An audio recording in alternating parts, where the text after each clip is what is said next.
Welcome to Samba Samba. Enjoy the video. In this video, I will explain how to safely jack up a Ford Fusion.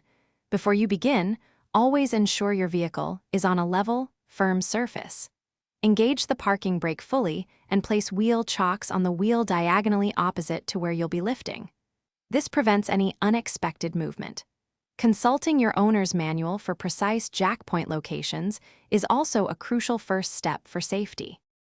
Ford Fusion vehicles typically have designated jack points marked by small triangles on the rocker panels, which point to notches in the pinch welds. These are the reinforced areas designed to support the vehicle's weight.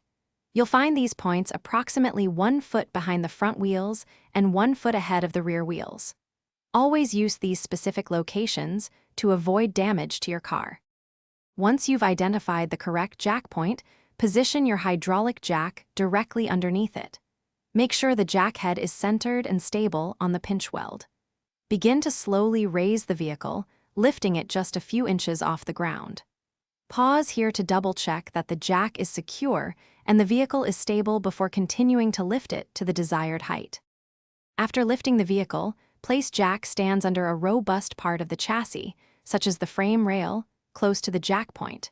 Slowly lower the vehicle until it rests securely on the jack stands. Ensure the car is completely stable on the stands before performing any work. Once the vehicle is safely supported by the jack stands, you can then remove the hydraulic jack. Thanks for watching. Consider subscribing if we helped you.